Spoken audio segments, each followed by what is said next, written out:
Of course, we also have Ernie, who will be presenting as well in relation to a few technical matters.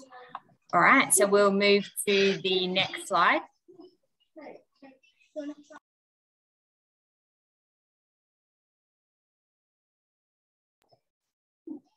Sorry about that. Okay, so just in terms of the agenda for today, so I'll provide you an update in relation to MPAQ. We'll then talk a little bit further around the QBCC governance review. Also just advising what's available in relation to the small business disaster assistance, floods and funding. Ernie will provide a technical update. And then, as I mentioned before, Brent from Cornwalls will provide an update around understanding your rights in the construction industry when insolvency strikes. And obviously that's very topical at the moment. Also, we have our upcoming events and activities and any sort of questions. We have had a number of questions come through already for Brent's presentation for those that couldn't join us. So I'll ask those questions to Brent after his presentation as well, so that we can provide those responses back to those that were unable to join. All right, we'll go to the next slide. So just an update from MPAQ, just a couple of areas that we're focused on tonight. The first one being training. So you may or may not be aware that there's been some implementation recently around some prerequisite requirements that are needed if you are going to undertake your backflow or thermostatic mixing endorsement. There are 3 units that do apply. So if members do reach out to us and need to obtain those prerequisites prior to undertaking the course, we do have a relationship with another RTO who can provide assistance as part of that process. So if you are interested in getting your backflow or TMV, please contact the office and we can provide the exact details pending on when you actually completed your apprenticeship training.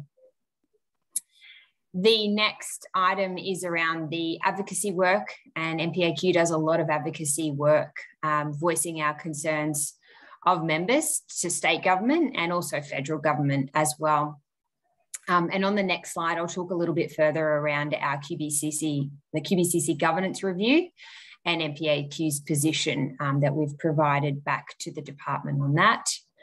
And then just in terms of from a communications perspective, we are doing, or we'll be launching a new website, updating our website. We'll also be updating our CRM as well.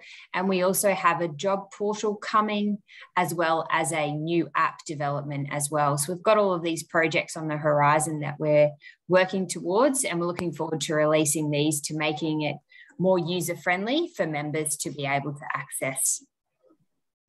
All right, I'll go on to the next slide, which is in relation to the QBCC governance review. So at the end of last year, the government announced an independent review of the QBCC, in particular their governance arrangements. And following this, we decided to send out, it's such an important issue, the QBCC, and we receive a lot of feedback each and every day from members. We wanted to get the most up-to-date information, so we surveyed out our members and we asked for their feedback in relation to QBCC and what issues that they were experiencing and how it sort of fits within the QBCC governance review. We were very fortunate. We got a number of survey responses back, probably the highest that we've had to date. And based on the survey results, we put together a submission, and I'll just go through, based on the survey feedback, what we're advocating for as part of that review. So the first one is the re-establishment of a plumbing industry council type body to re-obtain best practice governance. So most people would be aware that we used to have the Plumbing Industry Council, and prior to that, the Plumbers and Drainers Licensing Board, and other iterations of its name. And members liked the PIC, or they liked having their own individual body. So we're advocating that we need to bring it back so that those people obtaining an occupational license, that they're going to one individual body to obtain that. The next one is really focusing on investigating unlicensed work. So it is a number one complaint that we receive from members around not being policed, having to do a lot of the investigation work yourself in order to be able to make complaints. So we really feel that previously the Plumbing Industry Council had more of a focus on investigating unlicensed work than what it does at the moment. So that's something that we're advocating for. We're obviously pushing for a focus on hiring specialists and expert technical staff. Unfortunately, at the moment, there's only a couple of staff in the QBCC that are actually licensed plumbers. So it does make it difficult for them to be able to go out and doing investigative work when there's only 2 of them for the whole of Queensland. We also want them to focus on service delivery and responsiveness. So it could be instances where we've made a complaint on behalf of a member, and maybe 9 months later, we might get a response to say, oh, by the way, this matter's been closed, and you go, which matter? Because you might have made several in between. So really around that focus on service delivery and responsiveness of getting back to people in terms of making complaints, even if it can't be the actual outcome. I think the next one is around build trust by focusing on outcomes that improve our industry. We just feel that that's a real downfall at the moment. A lot of people don't trust or like the QBCC and just concerned that perhaps if they do make a complaint that they'll be targeted themselves. And probably just finally, just working with and supporting the industry holistically. I feel that a lot of members don't feel that they're being supported as a licensee. So we put together a submission, and these were the key items that we're advocating for. We also asked members to complete a templated letter, which we sent off with our review. We had close to 180 letters that accompanied our submission. We had a meeting with Mr. Jim Varghese, who's the chair of the review, a couple of weeks ago as well, to provide him with our feedback direct, as opposed to just through the submission. So that was great. Okay, we'll go on to the next slide. Now, this one is for anyone that's been impacted with the floods. So there is the small business disaster recovery for those businesses that have been directly impacted. So there is an extraordinary disaster assistance recovery grant of up to $50,000, and it can be used for cleanup activities or any sort of repairs, including to equipment, flooring, walls, insurance excesses, and replacing lost or stolen that have not been covered by insurance. There's also the disaster assistance loan for directly impacted businesses. The businesses were obviously flooded, of up to $250,000, and they can be used to repair or replace damaged plant, equipment, or buildings, replace stock, or meet or carry on costs, including rents or rates. There's also the disaster assistance loan for indirectly impacted businesses, so businesses that might not have been flooded but lost power due to perhaps their street being cut. So there is assistance available for that. There's also disaster assistance for the essential working capital, and they're offering up to $100,000, which can be used to pay staff, creditors, rent or rates, or purchase any goods for essential, such as fuel. And then there's also the Biz Rebuild program, and that provides $500 business advisory vouchers and up to $2,000 for retooling vouchers as well. So we do know that some of our members, unfortunately, have been impacted by the floods, and we've been reaching out and talking to some of them to provide assistance where we can. Okay, we'll go on to the next slide, and I'll hand over to Ernie. Thank you. Thanks, Penny. Okay, this is just a brief one with fire licensing. We've been receiving a lot of questions and a lot of inquiries about the fire licensing reforms and can I still do this and can I still do that? In relation to the fire reforms, it didn't affect anyone under the Plumbing and Drainage Act. So licensed plumbers and drainers are not affected by the changes to the fire licensing. No changes to the Plumbing and Drainage Act. So your scope of work as a plumber has not changed. The work you could do on fire systems hasn't changed either. So everything except for sprinklers still falls under the scope of work of a plumber. If you wish to work on fire sprinklers, either commercial or domestic, you must hold the endorsement on your license as well. Otherwise, it's business as usual, nothing changed.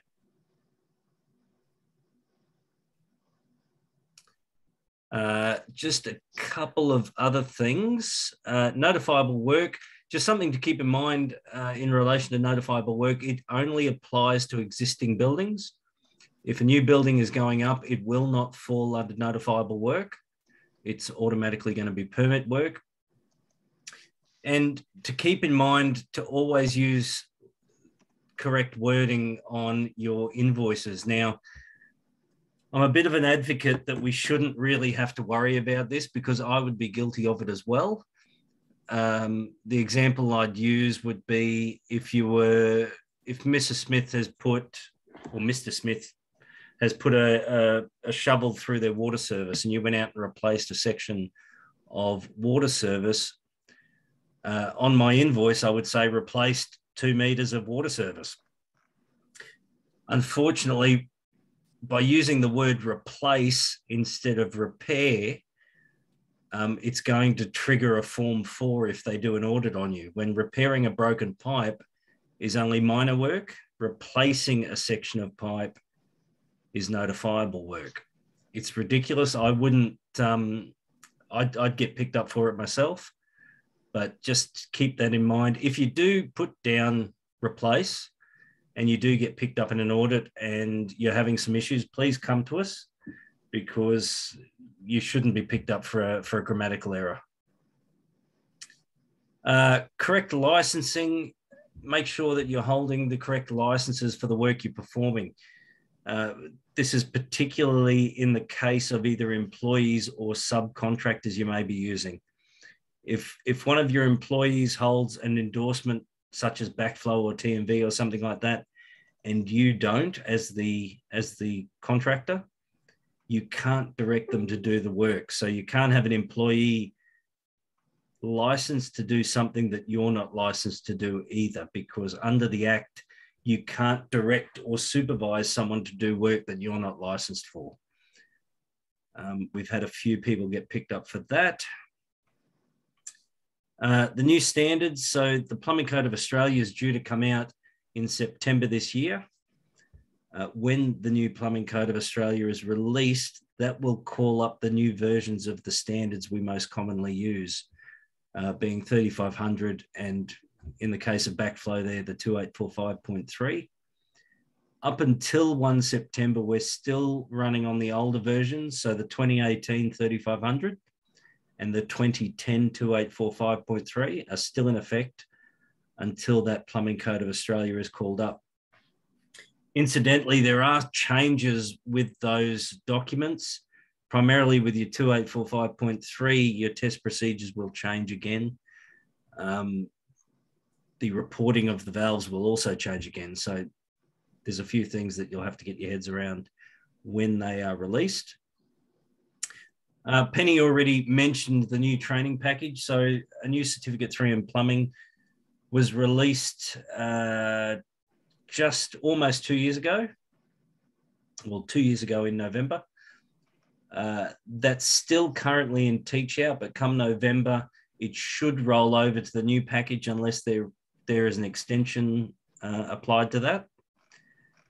In the meantime, various other training packages were also reviewed that included the Certificate 4 in Plumbing. The Certificate 4 in Plumbing includes courses like backflow, TMV. They received certain changes. So some of those changes included the introduction of prerequisites to the training. So instead of a backflow course being 24 hours, it's now got prerequisites which equal about 60 hours. So if you don't hold those prerequisites and the older, and when I say older, the people from pre-2011, if you did your apprenticeship before 2011, there's a good chance you don't hold those prerequisites. So there will be additional training required, or RPL, for those who haven't got those endorsements yet and want to undertake the training. And I think just finally from me, building forms. So if you can flick over to the next slide for me, Summer. In September last year, they did a revision on the building regulation, and you should all be aware about Form 16s. Plumbers have been asked for Form 16s from certifiers for quite some time, when they shouldn't have been. Certifiers don't hold any jurisdiction over the work of a plumber and drainer. In fact, any work that falls under the Plumbing and Drainage Act doesn't fall under a certifier's jurisdiction. So requesting a Form 16 for that work is not required and shouldn't be asked for. Your work is either inspected by a local government inspector, or it's signed off by your Form 4 or as minor work. We've had a lot of cases where certifiers who won't receive or don't receive Form 16 from the plumber won't sign off on the building, and therefore blame the plumber, and then the builder won't pay the plumber, and it gets all messy. In September last year, the building regulation was amended, and the Form 16 is still there, but it's changed its purpose. What was the Form 16 has now been designated a Form 12 or a Form 43, depending on the work that's being done. It still doesn't relate to plumbing and drainage work, but because the form number has changed, there was a guideline released by the government in 2019 that explained that certifiers shouldn't ask plumbers for these forms, but because the Form 16 relates to something differently now, we've seen a resurgence in certifiers asking plumbers either for Form 12s or Form 43s for work that they've performed. We have spoken to the government in regards to the guideline, which specifically talks about Form 16s, and they have reiterated that whilst the form numbering has changed, the guidelines intent is still relevant. So the current guidelines should still be followed, but they are updating it and releasing a new guideline shortly. In the meantime, if you're asked to fill out a Form 12 or a Form 43 for regulated plumbing work, you don't do it. It's not something we do. We don't self-certify our work. Likewise, certifiers are asking under the Queensland Development Code, under the Queensland Development Code 4.1, it is in relation to the water efficiency of fixtures and tapware that are installed. Whilst that may be a requirement for the certifier to sign off on, he still can't request a Form 12 or a Form 43 from the licensed plumber because it's work that falls under the Plumbing and Drainage Act. As part of your inspection process for a new build, the local government inspectors will inspect that part of the work. They will make sure that tapware and the fixtures are water efficient. Otherwise, you won't receive a final certificate. So again, instead of a Form 12 or a Form 43, if the certifier really needs something, a copy of that final certificate or a copy of your Form 4 is more than sufficient. Next one, I think that was it, Summer. Oh no, the gas e-certificates. So the department RSHQ has made available electronic gas e-certificates. So instead of purchasing the hard copy books, you can do them electronically now. If you're going to do a compliance certificate, a defect notice, or a vehicle gas inspection certificate, you can now do this electronically. Once you've signed up, you sign up through the RSHQ website. Once you've signed up, you will receive 10 free certificates. After that, they're purchased. They're the same price as the hard copy books, and they're purchased in lots of 50. They're filled out electronically. You then receive a PDF copy, which you can email off to your customer, and it saves the paperwork for you. So if you need more information on that, RSHQ website for details.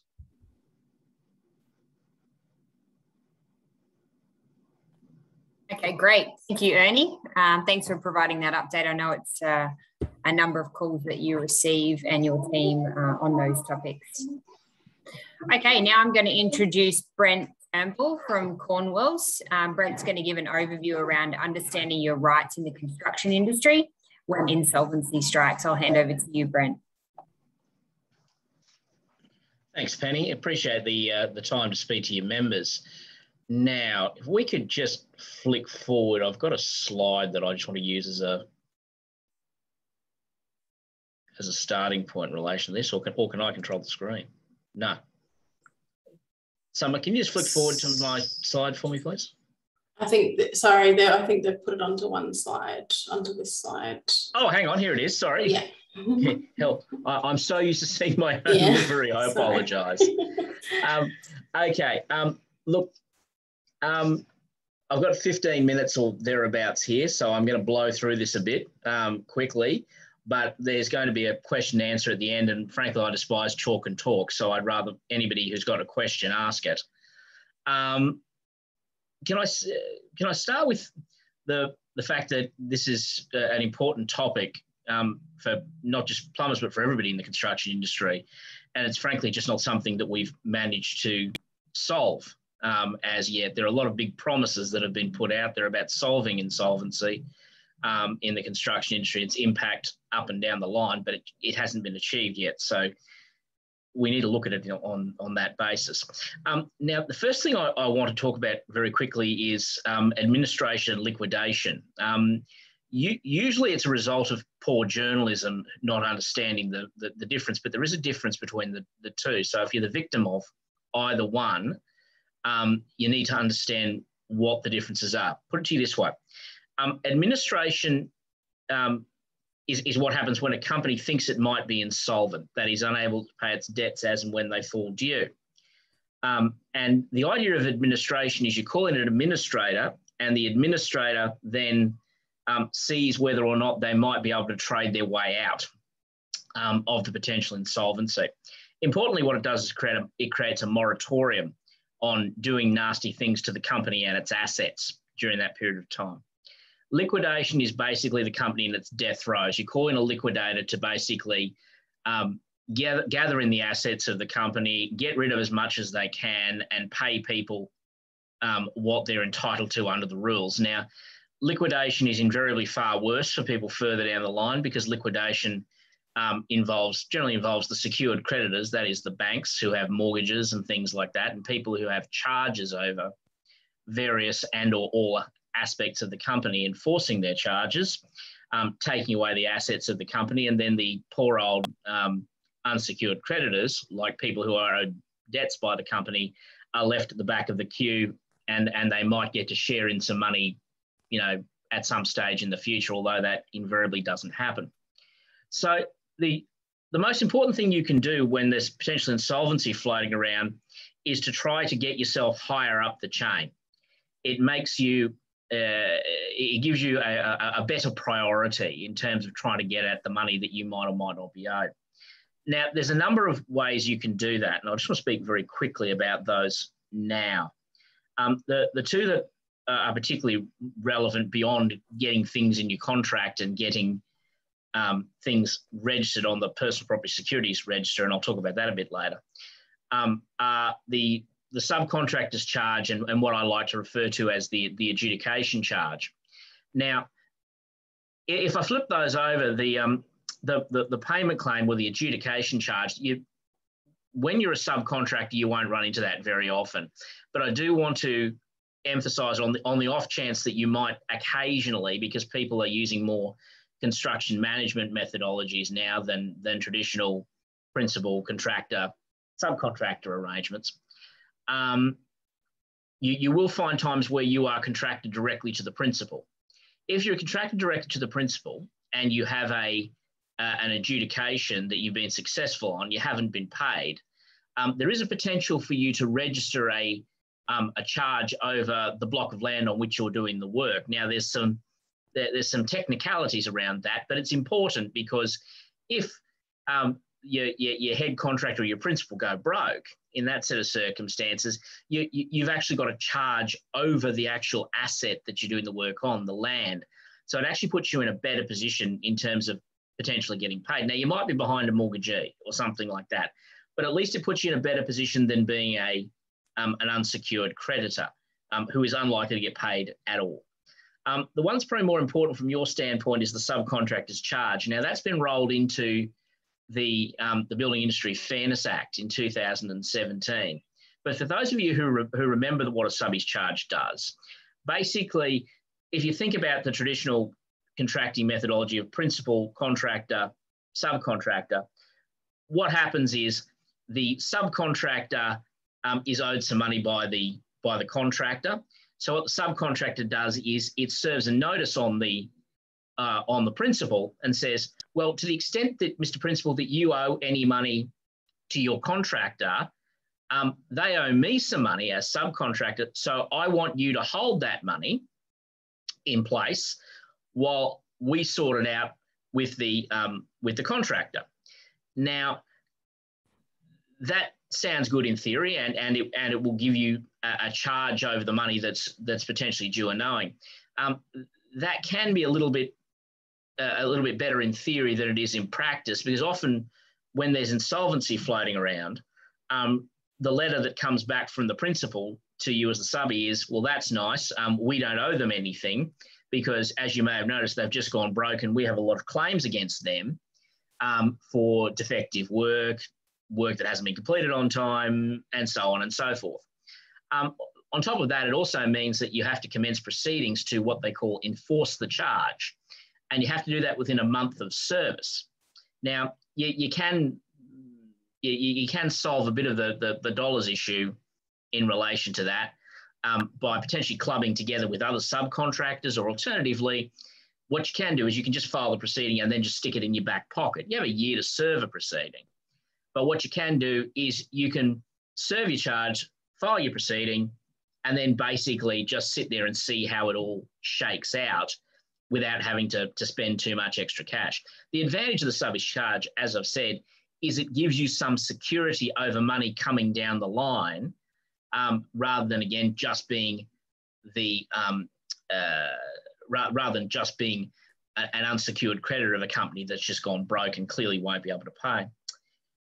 The next thing that I wanted to talk about that's sort of coming up in my inquiry line at the moment is material and equipment. People are really concerned about what to do if they have somebody go broke. Can they just go on and get their stuff?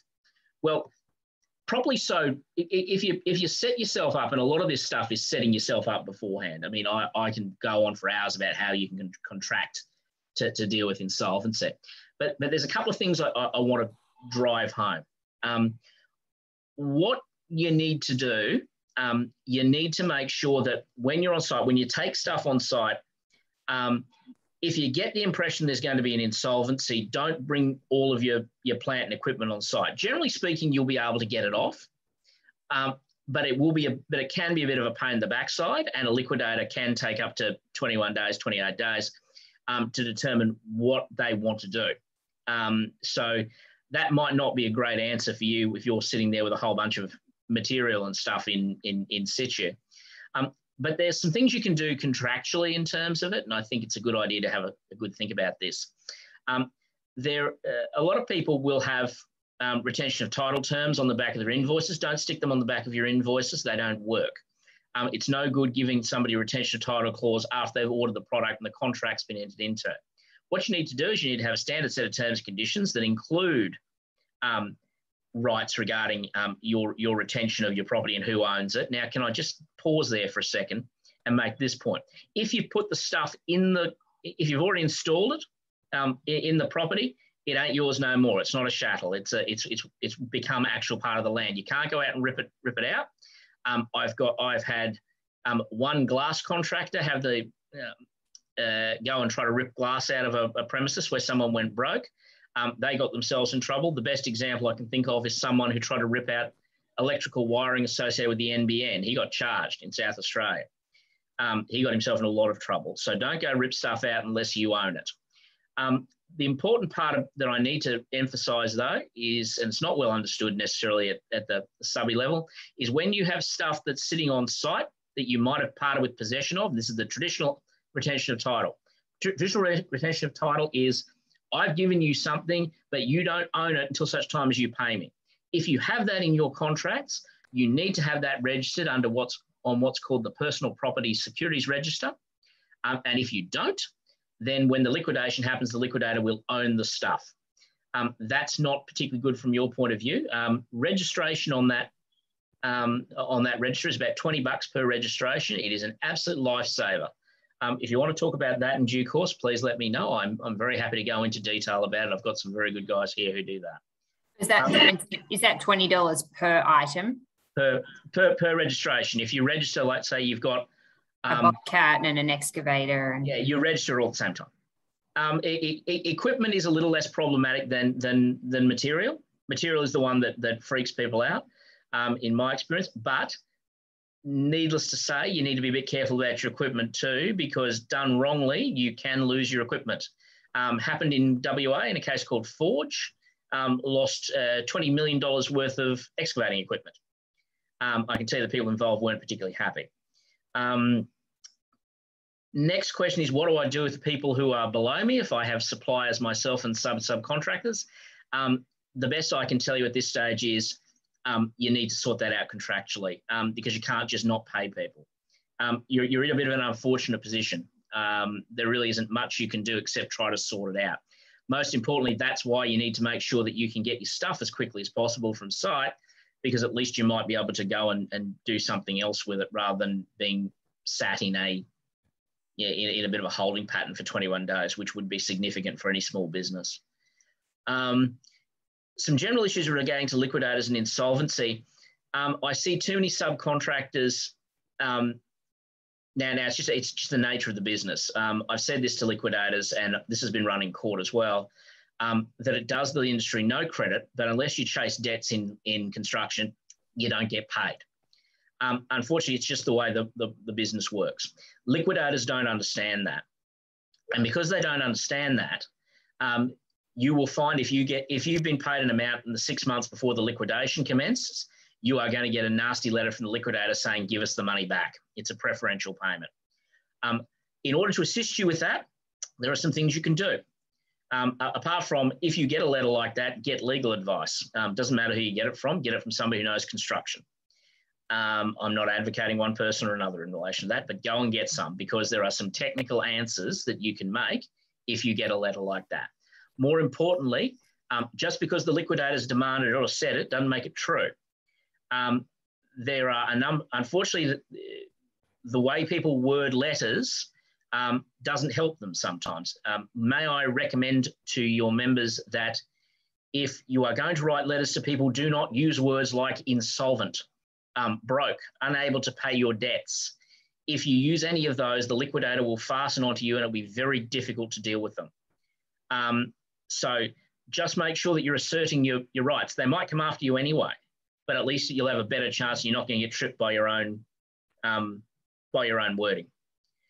The other thing about it is go and get legal advice, because dealing with the liquidator is a technical exercise. And frankly, put it to you this way, and Rita is going to hate me, who are the people that deal with liquidators, but you need to understand that liquidation to some degree is an old adage, is a bit like the old adage, always back the horse. That's called self-interest.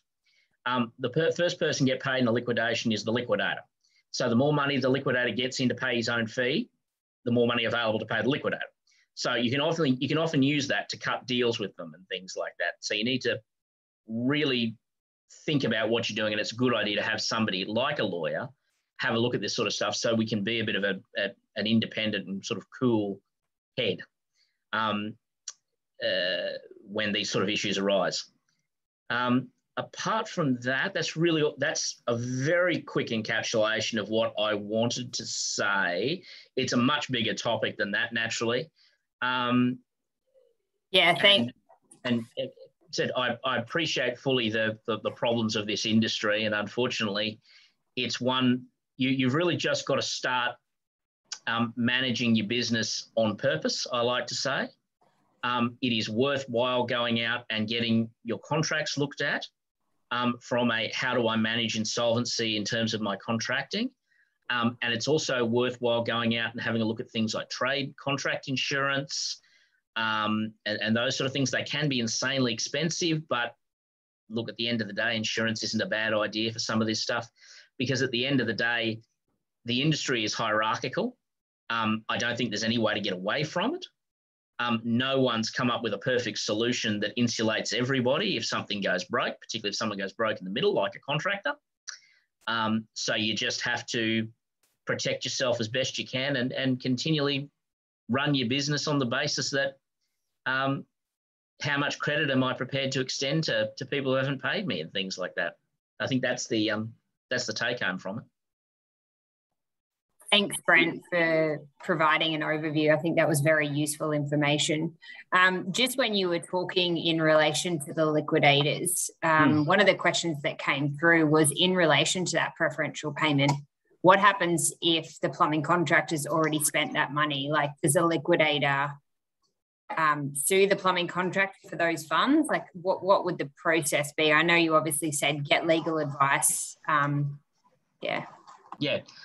Look, the answer is this. The process looks something like this. To answer your first question, it doesn't matter if the plumbing contractor has spent it. It doesn't matter. It's a preferential payment. They're entitled. If it's a preferential payment, the liquidator is entitled to it back. What's the process in terms of that? Well, the first thing you'll do is you will get a letter from the liquidator that says something which will just literally say, you have been paid this amount of money. It was within 6 months of our appointment. We consider that to be preferential. Ergo, give us that amount of money back.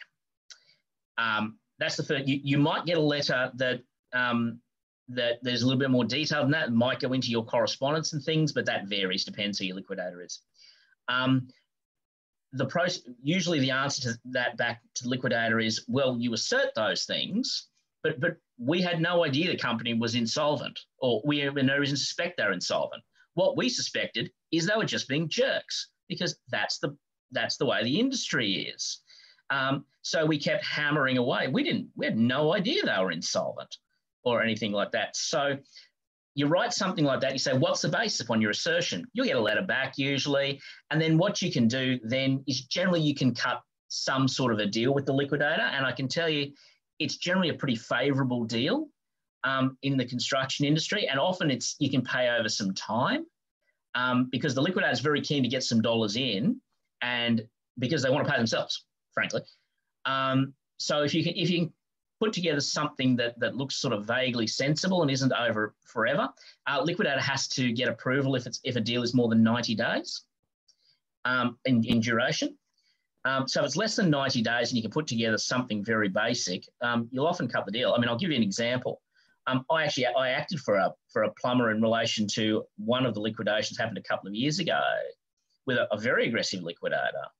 And I wrote a letter back to him like that. And I think the preference was allegedly about 150 and we settled for 15, paid over 3 months or something like that. So 5,000 a month or something. So, I mean, it wasn't great, but it was better than the 150 that was allegedly owed. Yeah, that's good. And they can, and if you don't pay and you can't cut a deal, they can sue you, and they will sue you. And the worst problem is they will have some firm of solicitors, because you've got to remember, liquidator isn't getting paid unless he gets some dollars in. A lot of the firm's solicitors who act for liquidators will act on spec, which means they won't get paid unless there's an outcome. So it's not as if you can even, just sort of drag things out a bit and, make them feel the pain of some costs, because they're not paying any. So I always recommend seeing if you can cut a deal early on. At least you can look yourself and your spouse in the eye often, rather than trying to get involved in litigation. Yeah, that's a good idea. The next question is, if a plumbing contractor is aware, or if there are rumours going around about a particular builder in trouble, and there's a few rumours going around at the moment around individual builders that industry's talking about, are there any implications to them receiving payment in reference to preferential?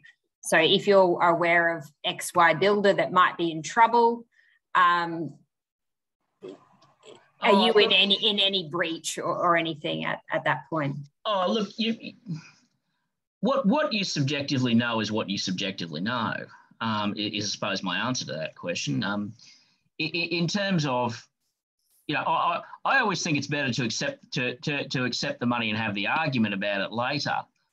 my view of the world is always don't put things like that in writing. For example, if Jeff tells me down the pub that somebody might be in some trouble, well, I mean, what does Jeff know other than he hasn't been paid? What they have to prove is that you have to have a suspicion that they were insolvent. And as I said, in this industry, then there's case law, at least from South Australia, that basically endorses this approach, is generally you would say, well, no, I didn't suspect they were insolvent. I suspected they were being jerks. And I can tell you from years in the industry that companies who are insolvent are hard to get money out of, as well as companies who are flush with cash. They're just difficult. Some people, and just because somebody's told you down the road that they think they're not getting paid because the bloke hasn't got any money, well, how do you know that the reason they're not getting paid is because they've just done a dodgy job? True. I mean, you don't know any of these things, and that's why it's better off not to indulge in too much wild speculation, particularly in writing. We've seen this. Some builders have recently put out, you may have heard rumours in the industry, don't worry, we're perfectly fine, you've got nothing to worry about. I mean, that's quite a bold statement. That's why Condev is just such a different beast.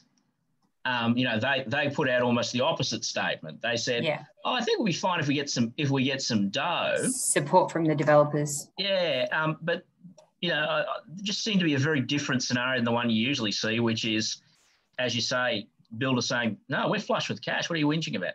Yeah. Okay. One of the other questions that come in, and you mentioned it before in relation to the trade creditors insurance. So if a plumbing contractor was doing work on a particular project and they decided that it was, potentially a risk for them in terms of maybe getting paid, that they decided to put in place trade creditors insurance. I understand it can be quite expensive. But are they still entitled to be paid if they have that trade creditors insurance, or is it dependent on the insurance in the specific insurance company that they use? Depends upon on what your insurance coverage is. Entirely dependent upon the terms of the policy, and from when you're insured to the specific types of insurance that you have, for what you get paid and for what the exclusions are.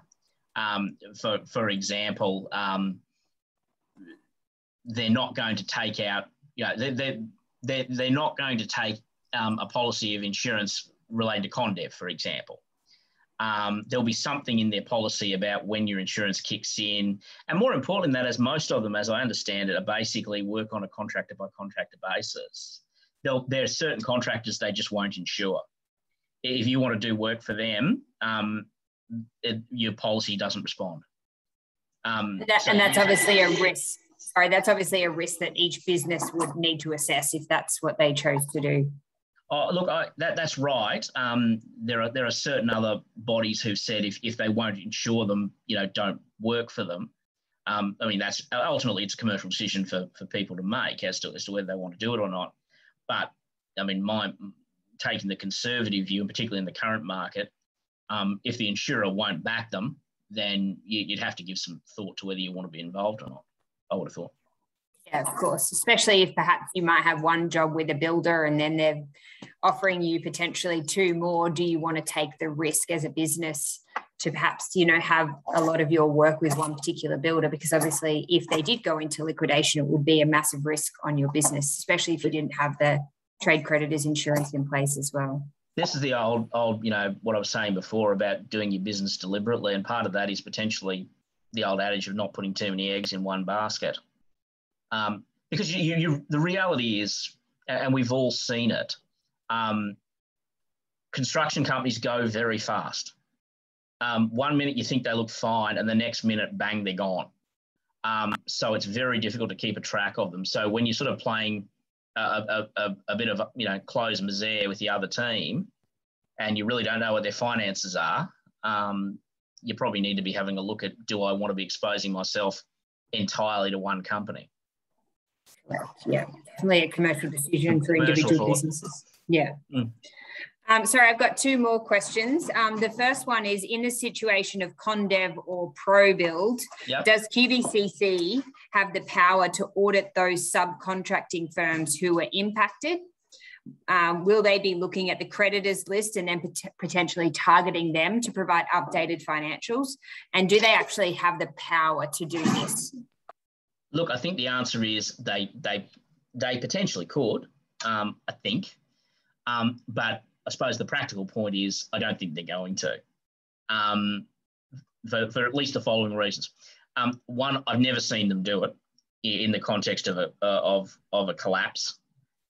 Secondly, it would be absolute political suicide for whoever was sitting in the commissioner's chair, because nobody wants to start auditing subbies who've just been kicked as a result of a company going broke. And probably the third one is also they just haven't got anyone over there at the moment. It's not like QBCC 10 years ago when they had a massive audit team. They just don't have those sort of resources anymore. So the reality is they have to target it. And I don't think subbies who've just been kicked in the teeth by ConDev and ProBuild going broke are number 1 and 2 on their list. Yeah, okay. Just to follow up to that, Pen, I spoke to one of the Not that I members. speak for QBC. No, I just thought I'd ask the question. No, I was just caveating that. Yeah, no. Sorry. Sorry, Ken, I apologise. No, you're right, Brent, all good. I spoke to a member probably 2 weeks ago doing some calls, and he said to me that he had a bad debt from a builder that he wrote off, and because that jeopardised his financial position and changed his MFR, they did refuse it. They held up his contracting licence until he sold some assets and replenished his MFR to get back to the level they wanted him at. Did that come as just so I understand, Kent, because I'm always interested in hearing other people's experiences. Yep. What was that?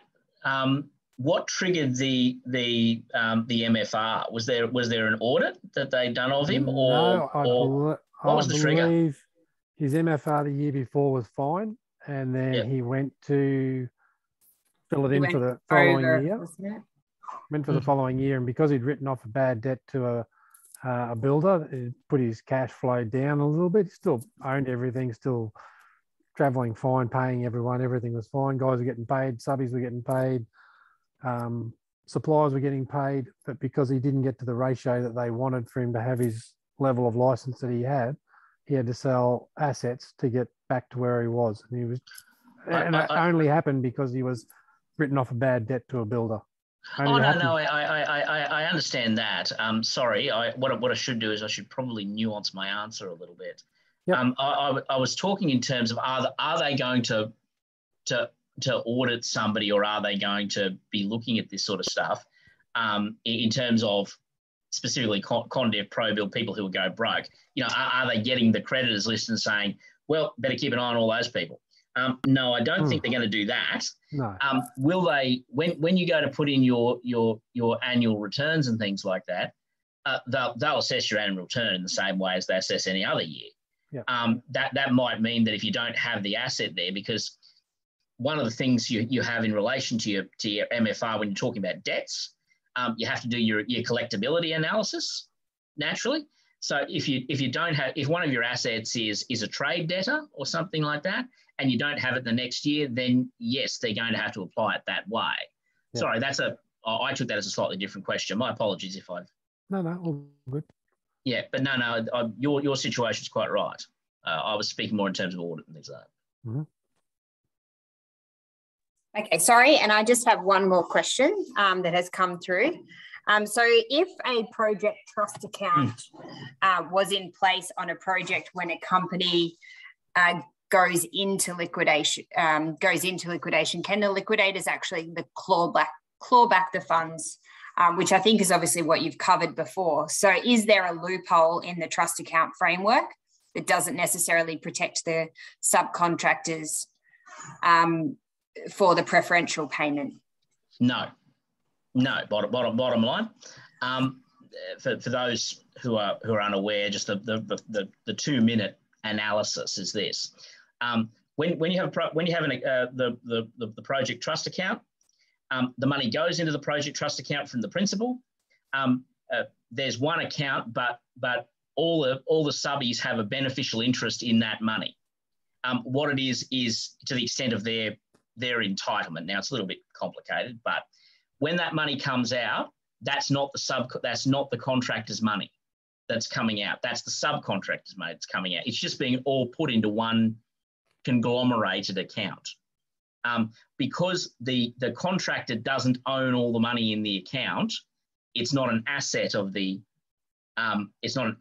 contractor, and therefore paying it out won't trigger a situation where there's a preferential payment. It's a little bit more complicated than that, but no, if you've got money out of a project trust, we are comfortable at our end that you are not likely to be subject to a preferential payment claim. That is good news. I know I spoke with a master builders representative last week, and they told me that there was a flaw in the system, and that even if a preferential payment has been made, that the subcontractors will still miss out for that, or can still be clawed back for that 6-month period. And I said, "Are you sure about that?" So I mean, depends what he's talking about. I mean, look, there might that I'm talking in the ordinary course of how things operate. It's one of those things like any system. You can potentially war game a situation where somehow it might happen. I can't think of what that war game might be that suggests that might happen. So I'm fairly confident in the current situation. If ProBuild had been operating a project trust account, the money, at the very least, the last money that was paid out would be okay. So I'm comfortable in saying that. Yeah, and that's the whole reason that we've been advocating for the implementation of these project trust accounts, to protect subcontractors' money. Mm-hmm. So, yeah, that's sort of operates. It operates in the same sort of theory as the Subbies Charges Act, because what you are doing is you are getting the money through your security interest as a secured creditor. That money is yours. You own it beneficially. It sort of operates the same sort of mindset. Yeah, that's good to know. Thank you. I know we're almost close to time, but does anybody have any questions or anything else they'd like to ask?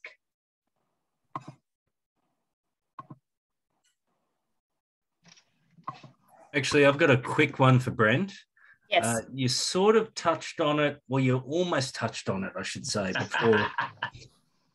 We get a lot of anecdotal comments made by members or plumbers, and it doesn't matter if it's either in conversation or you see it a lot online, actually. The legal ramifications of, let's say I put a water heater in at Mrs. Smith's house, I've installed it. Yeah. And Mrs. Smith refuses to pay my bill. How long am I going to jail for when I turn up and take it out again? How long are you going to jail for? Couple of things. One, yes, you are committing an offence because you've put it in. It's now part of the land. Couple of things. One, Mrs. Smith can sue you for trespass. That's the number one. So you've got a damages claim there, which you'll be putting in a new water heater, probably. In our example, the second one is you've committed a criminal offence because you've come and destroyed some of her property. What's the cost of that? Probably in your case or in our example, a kick in the backside, I would have thought, because I think your average copper is going to say, "Are you kidding?" I've got actual crime to look at here, and more importantly, I've probably got some COVID notices to hand out.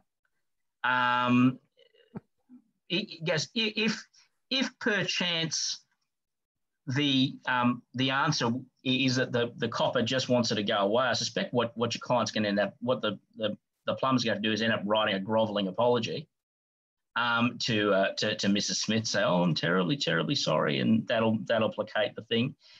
Push comes to shove, I haven't even looked at what that penalty might be criminally, but it's not going to be a great deal beyond a kick in the backside.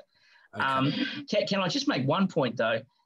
Anytime you have a licensing regime, you want to be really careful about doing things that are potentially criminal in nature, because a lot of them, and I haven't thought about how that charge might interrelate with fit and proper. But I suspect the answer is it might be something that might be relevant to your renewal in your next year, because you have been committed, you have stood trial for a criminal offence, so to speak, and it was related to your business. So, I mean, again, whether or not somebody can take your licence off you for being a pain in the backside like that, I don't know. But my larger concern about the NBN guy in South Australia, he got himself some real trouble. I suspect not because of, it wasn't a small matter. He took out a lot of electrical cable. He basically took the NBN code down for a couple of days.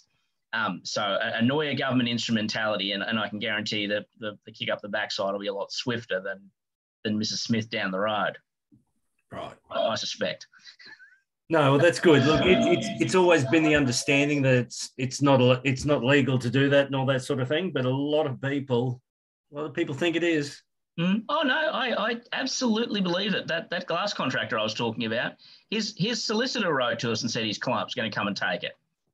And I pointed out to him, were you missing that day in property law when we were explaining fixtures and chattels? You felt a bit sorry because you knew the lawyer. And I'm going, you might have missed the point here, mate. But look, you've just got to be so careful. And that's why you need to get this stuff right at the beginning, because you need to have as many tools in your toolbox as you humanly can. Because the reality is, the nature of the industry, you are not going to escape this. It is like COVID. Everybody's going to get infected by this at some stage or another. It is going to affect you, so you might as well figure out how to deal with it and get immunised early. Fair enough. Thank you. Yeah, that's some very good points there. Thank you. All right, well, we might wrap up the meeting. So thank you once again to Brent. Oh, sorry, Sammy, you wanted to provide any update in relation to events? Sorry.